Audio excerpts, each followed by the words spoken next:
오늘 1페이지를 보시면 되겠습니다. 교재는 뒤에 있습니다. 우리가 어제 나누었던 종료주일에 대해서 어제 나누었는데, 종료주일의 연장성산에서 오늘 왕의 입성에 대한 얘기가 다시 나오고 반복을 하고 있습니다.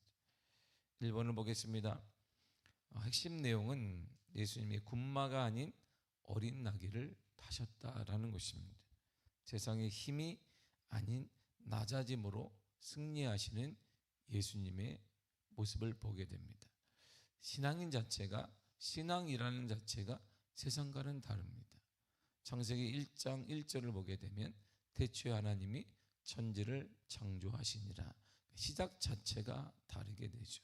천지 창조에 대한 주가 누구냐, 주인이 누구냐를 믿고 시작하는 사람들이 이 그리스도인이라 말하고, 그것을 아직도 수용하지 못한 사람들을 난 크리스찬이라고 말하게 됩니다. 이처럼 시작점이 그리스도인은 다른 거예요. 모든 사고와 모든 언어와 모든 것의 시작점이 다른 사람들, 바로 그 사람들을 그리스도인이라고 합니다. 그런데 어느새 우리는 시작점이 희미해져 버렸습니다. 시작점이 희미해져 버리니까 많이 빨리 달려간다고 하지만 그 자체가 희미한 선밖에 안 돼요. 선명한 하나님의 은혜, 선명한 하나님의 역사, 선명한 하나님의 놀라운 은혜가 우리에게는 점점 사라지게 되는 것입니다. 왜냐하면 시작점 자체가 희미해져 버리기 때문이에요. 우리가 이 정도인데 우리의 다음 세대는 어떤 색깔을 가지고 시작을 하겠는가? 우리가 묻는다면 답은 어렵지 않게 찾을 수 있습니다. 그래서 예수님의 시작, 고난주간의 시작은 우리의 시작과 우리의 생각과 다르게 군마가 아닌, 큰 마가 아닌 너무 멋있고 화려한 말이 아니라 나귀 새끼를 타시고 예수님이 시작을 하셨다는 것입니다. 고난주간의 시작은 내 안에 있는 세상적인 성공욕을 내려놓는 데서 출발합니다. 세상적인 욕심들, 그것을 내려놓는 것으로부터 고난주간이 시작되는 것입니다. 예수님이 쓰시겠다 하실 때 나귀처럼 나 자신을 기꺼이 내어드리는 순종이 신앙의 출발이고 고난주간의 출발이 되는 것이고, 한 주간 우리의 삶을 돌이켜보며 내 생각, 내 고집, 내 뜻대로 살고자 했던 것들을 하나둘씩 내려놓는 연습을 우리가 해나가야 하는 것입니다. 예루살렘 입성은 승전국 장군의 개선식이 아니었습니다. 예수님은 이 땅의 주인이시고 사단의 세력을 완전히 물리치신 진정한 승리자였지만 가장 화려한 성의 가장 초라한 모습으로 예수님이 입성하셨습니다. 진정한 승리자이신 예수님이 나귀 새끼를 타신 것은 스가랴 9장 9절의 예언을 성취하신 것입니다. 더 나아가 하늘의 통치 방법은 이러한 지배, 세상의 지배가 아니라는 것이에요. 진정한 하늘의 통치 방법은 지배가 아니라 섬김이라는 사실을 우리들에게 보여주는 것입니다. 섬기기 위해서 이 땅에 주님이 오셨습니다. 그러면 우리가 할 일은 신앙의 연수가 깊어질수록 우리가 할 일은 더 많이 섬기고 낮아지고 섬기는 것입니다. 가정에 섬기는 자, 일터에서 섬기는 그 사람이 진정한 믿음의 사람이다라고 주님이 말씀하고 있습니다. 진정한 승리자는 거기에 있는 것입니다. 스가랴 9장 9절을 다 같이 한번 읽도록 하겠습니다. 시작. 시온에 따라 크게 기뻐할지어다. 예루살렘에 따라 즐거이 부를지어다. 보라, 내 왕이 내게 임하시나니 그는 공의로우시며 구원을 베푸시며 겸손하여서 나귀를 타시나니 나귀의 작은 것 곧 나귀 새끼니라. 아멘. 더 나아가 신앙은요, 역설적인 것입니다. 고난주간의 첫걸음은 예루살렘의 입성입니다. 그 입성의 길은 영광을 받으시는 것이 아닙니다.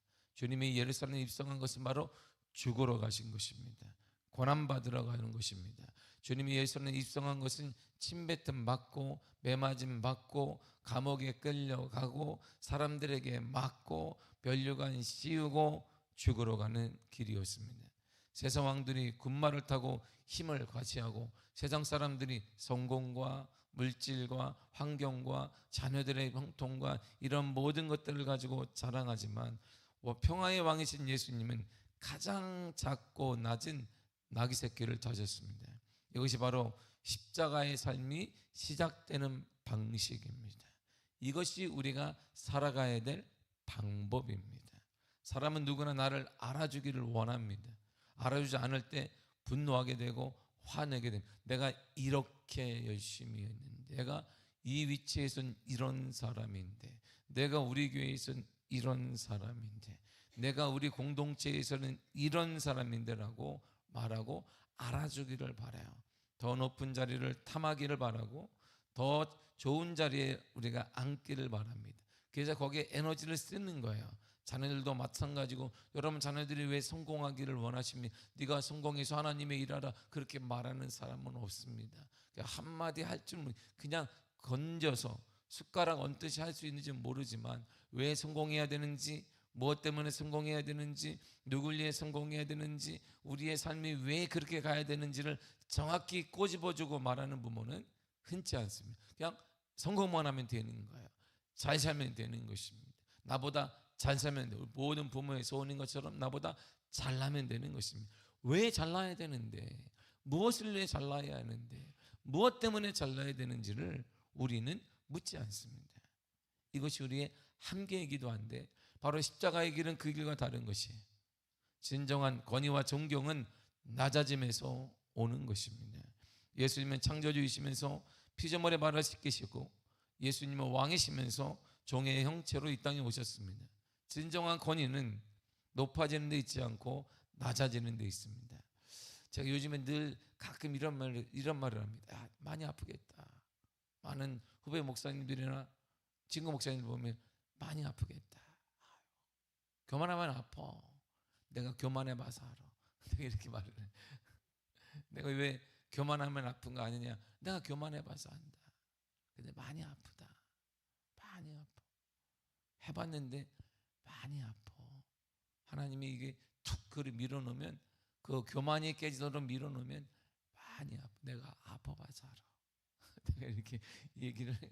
후배들한테 얘기하면 그 뜻이 뭔지 잘 모르겠는데, 내가 아파봐서 아는데, 교만해봐서 아는데 진짜 아프다. 진짜 아파. 헤어날 길이 없어.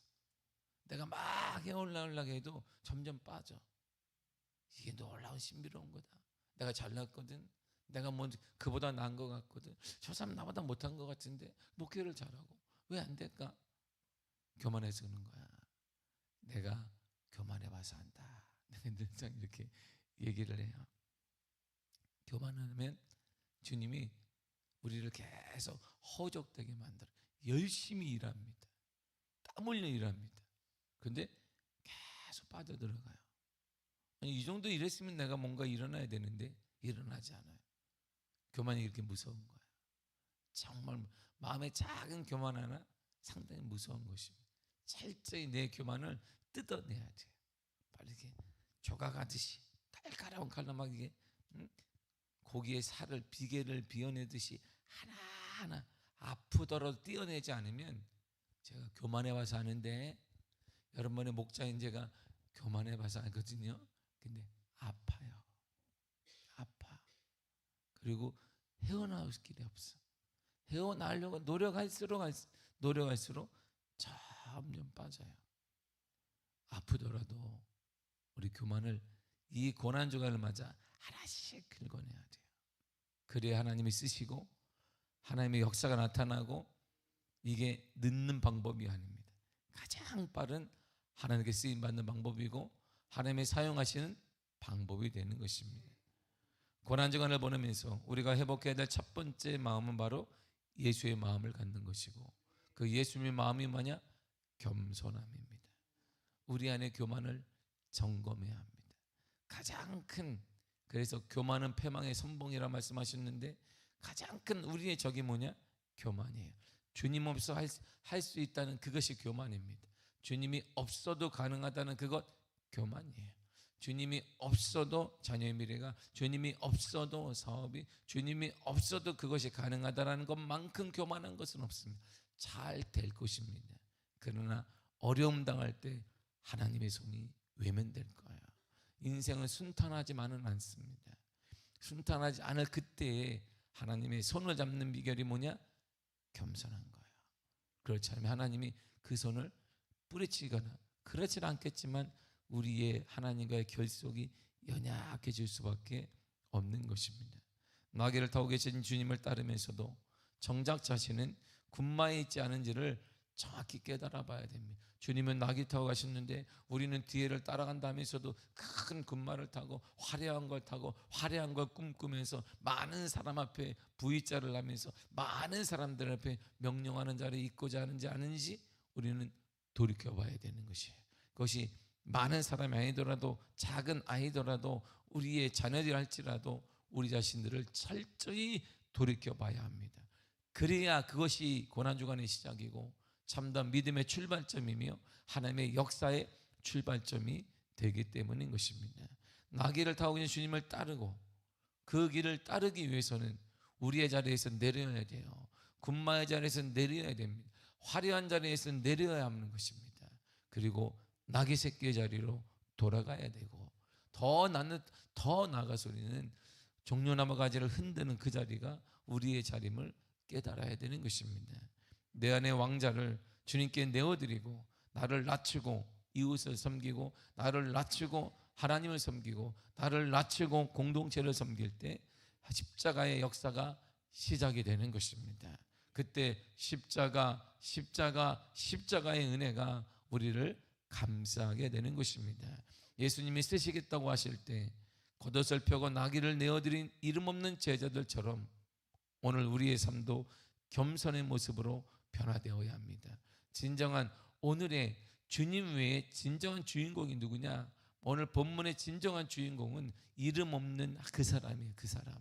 그 사람이 누군데요? 나귀 새끼를 메어놨는데 누가 제자들이 와서 끌고 갈 때 당신은 뭐 하시는 거예요? 왜 내 재산에 손을 대요? 그랬을 때 주가 쓰시겠다 하라.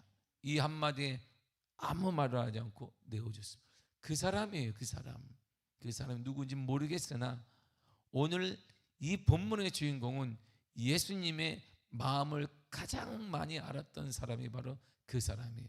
이름도 없고 기록도 없고 누군지도 모르는 그 사람, 자기의 전 재산일지도 모르고 어쩌면 자기의 전 재산이거나 재산의 큰 부분일지도 모르는데 제자들이 갖고 가는데 내 거 왜 갖고 가요? 그거 한마디 했을 때 주가 쓰시겠다 하신다. 주님이 쓰시겠다고 하신다. 이 한마디에 그는 아무런 대꾸를 하지 않았습니다. 우리 같으면 얘기한다면 그게 내게 얼마나 소중한 건지 아십니까? 내 재산이 얼마인지 아십니까? 그거 하나 벌기 위해서 내가 얼마나 노력해야 되는지 아세요? 내가 그거 얻기 위해서 내가 몇십 년을 일했는데 내가 그거 얻기 위해서 땀 흘려 일했는데 당신이 땀의 대가를 아십니까? 그걸로 홀라당 달라고 하십니까? 여러 가지 말하는데 성경은 그 사람은 아무 말도 안, 누구인지는 모르겠는데 아무 말도 하지 않아요. 그냥 조용히 내어드립니다. 그 사람이에요. 그 사람. 오늘의 주인공이 그 사람인 거예요. 이름이 없더라도 하나님이 그 사람과 그 후손을 가만히 두셨겠느냐? 선한 방법으로 인도하여 주셨을 것입니다. 그래서 하늘나라 가면 보고 싶은 자 중에 한 사람, 물론 미워서 보고 싶은 사람이 있기는 있어요. 아담을 꼭 보고 싶어서 이렇게 때려주고 싶을 마음이 있어요. 아담을 꼭 찾아가지고 너 때문에 내가 평생 살아야 되는데 100세도 못 살고 왔다. 200세도 못 살고 왔다. 너 하나 때문에. 너라고 해야 되는지 나이가 많이 드셔가지고 모르겠으나 아담 너 때문에 내가 200세는 계획상 200세는 살아야 되는데 내가 정말 그렇지만 진정한 보고 싶은 사람은 이 사람이에요. 이 사람 어떻게 그랬지? 왜 한마디도 안 했지? 주가 쓰시겠다 하라 그러는데 제가요 얼마나 노력한지 아십니까? 내가 얼마나 공을 들여 그거 얻은 건지 아십니까? 내가 얼마나 피땀 흘리는지 아십니까? 근데 그걸 주님이 날 것으로 먹는다고요? 우리는 다 말해요. 근데 그 사람은 아무런 대꾸하지 않았어요. 한마디 앞에 주가 쓰시겠다 하십니다. 주님이 쓰시겠다 하십니다. 그때 그는 내어줬습니다. 그래서 그의 형편을 우리는 몰라요. 그가 어느 정도 사는지는 기록이 없어요. 그러나 하나는 알아요. 그는 그 무엇을 요구했어도 다 드렸겠구나. 이야, 그는 어떤 것을 요구했어도 그 사람은 주님께 다 드렸을 거라는 거. 그리고 주님이 그의 삶과 그의 자녀와 자자손손을 선한 방법으로 인도하실 것이라는 것을 우리는 압니다. 이게 하나님의 방법 아니겠어요? 예수님이 쓰시겠다고 하실 때 그래서 겉옷을 펴고 나귀 새끼를 내어드린 이름 없는 그 제자, 이것이 우리의 삶이어야 됩니다. 마태복음 20장 27절에 이렇게 말합니다. 시작. 너희 중에 누구든지 으뜸이 되고자 하는 자는 너희의 종이 되어야 하리라. 아멘. 마태복음 23장 12절에도 시작. 누구든지 자기를 높이는 자는 낮아지고 누구든지 자기를 낮추는 자는 높아지리라. 아멘. 낮아져야 합니다. 겸손해야 됩니다. 주 없이 할 수 있는 것, 그거보다 가장 큰 교만은 없는 거예요. 주 없이 가능할 것입니다. 주 없이 사업 가능할 거예요. 주 없이 자녀 키우기 가능할 것입니다. 세상 사람 다 하니까 가능할 것입니다. 그러나 그 끝에 주님의 도움은 없어요. 이 땅 이후에 주님의 도움 없을 뿐만 아니라 진정한 어려움이 있을 때 주님의 도움과 주님의 은혜와 주님의 역사가 우리 안은 무관하게 되는 것이에요. 주님이 그 사람 쓰지 않습니다. 그 사람의 자녀들과 그 사람의 가문을 쓰지 않습니다. 이것이 가장 무서운 거예요. 묵상을 보세요. 당신에게 주가 쓰시겠다고 하실 때 무엇을 주님께 쓰시도록 내어드릴 수 있습니까? 그때 우리는 계산을 하게 돼요. 그래서 오늘 본문에 이름 없는 그 사람이 정말 뛰어난 거예요. 야, 어떻게 저럴 수 있지? 우리는 내 시간도 못 드리고 내 물질 우리는 꽁꽁 숨겨둡니다. 그런 나머지를 드리려고 하니까 힘든 거예요. 나머지를 이렇게 떼어서 드리려고 하니까 힘들고 아깝고 뭐한 거예요. 그래서 계산하게 되는, 내가 계산하니까 하나님도 계산하게 되는 것이고, 내가 계속 계산하니까 하나님도 계산하니까 방법이 나오지 않는 거예요. 오늘 이 이름 없는 제자가 뛰어난 것은 그는 그 무엇을 주님께서 제 아들이 와서 주가 쓰시겠다라고 했으면 다 내어줬을 거예요. 주님께서 쓰시도록 여러분 내어줄 수 있습니까? 바로 그것 말이에요. 여러분의 그것 말이에요. 그거 가능하십니까? 여러분의 그거요. 예수님은 당신의 가장 좋은 것, 가장 귀한 것을 쓰시겠다고 하실 텐데 여러분 그거 무엇입니까? 정말 가능하겠습니까? 정말 내어드릴 수 있겠습니까? 정말 가능하겠습니까? 정말 가능하겠습니까? 농담으로 제가 우리 아이들한테 야, 그래도 할아버지도 목사고 아빠도 목사인데 여기서 목회할 사람 우리 아이들한테 손을 다 아무도 안 들어. 다시 묻는다. 목회할 사람. 그러면 우리 첫째하고 셋째가 아빠 있습니다. 둘째를 가리켜요. 우리 집에도 아빠 하나가 있습니다. 누군데? 자, 우리 손가락을 보세요. 막내도 언니를, 큰애도 동생을, 둘째, 첫째는 다 얘가 해야 합니다. 너희들은 뭐 할 건데? 우리는 열심히 일해서 후원해 줄 겁니다. 너희들이 가면 안 되겠니? 입을 딱 닫죠. 얘는 우리 집안에 탁월한 섬김의 탁월함이 있기 때문에 얘가 해야 된다고. 너희들도 있을 것 같다 하니까 피가 흐르지 않니? 아닙니다. 우리 농담으로 큰아이, 나는 이재용 피가 흐릅니다. 내가 좋겠다. 야, 어떻게 우리 너희 엄마이씨는 그 이씨가 아닌데, 그러니까 나는 이재용 피가 흐르기 때문에 나는 얘가 해야 됩니다라고 하는 거. 그래서 제가 주가 쓰시겠다 하시면 괜찮은 거예요. 그래서 둘째가 우리 공부하는 이유도 선교사 가려고 하는 거예요. 간호 가는 이유가 선교사 가려고 하는 거예요. 선교를 통해 하나님 영광 돌려라. 제가 강제로 한 게 아니에요. 요즘에 강제로 목사라고 강제로 하는 게 아니라 자기가 선교하면 좋겠다라는 생각이 있어서 그러면 선교하거라. 네가 그거 전공해서 선교해서 하나님께 쓰임 받거라. 어디든지 모르지만 국내든 미국이든 아프리카든 모르겠으나 하나님께 쓰임 받거라. 이게 주님께 쓰시겠다라면 내 딸도 내어드리고, 주님께 쓰시겠다 하면 무엇도 내어드리는 것입니다. 주님께 쓰시겠다고 하실 때 여러분들 가장 귀한 게 뭘까요? 그거 말이에요. 그걸 주님은 쓰기를 원하시고, 여러분들이 버려진 그 시간, 남고 그 짜투리 그 물질, 그게 아니라 그 시간 말이에요. 가장 귀한 건 그걸 주님은 쓰기를 원하시는 거야. 그러기 위해 우리가 어제도 모았지만 세상에 길들여지지 말아야 돼요. 세상에 길들여지면, 세상의 사고의 방식에 길들여지면 절대 주님의 말씀을 이해할 수 없습니다. 바보 행동이에요. 그건 바보 같은 짓이고, 그거는 있을 수 없는 일이지만 주의 말씀이 아닌 세상에 길들여지면 하나님과 절대 깊이 갈 수 없습니다. 하나님이 정말 두려운 사람이 되고 부담스러운 분이 된단 말입니다. 더 이상 이제 세상에 길들여지지 않도록 여러분들을 보호해야 합니다. 여러분들의 사고와 여러분들의 삶이 세상에 길들여지지 않도록 철저히 막아내야 되는 것이에요. 그래야 고난주간의 출발점이 일어나고 하나님의 은혜에 고난을 통한 승리의 역사가 우리 가운데 일어나게 되는 것입니다. 하나님께 길들여지시기를 바랍니다. 하나님의 방법, 하나님의 말씀, 하나님의 방식에 길들여지면 하나님이 쓰시고 하나님이 축복하시며 길을 열어주시며 고난을 통한 승리, 고난을 통한 부활을 여러분들에게 반드시 허락하여 주실 것입니다. 하나님께 길들여 주시기를 바랍니다. 철저히 겸손해지고, 아파요, 아파. 겸손은 교만하면 아프단 말이에요.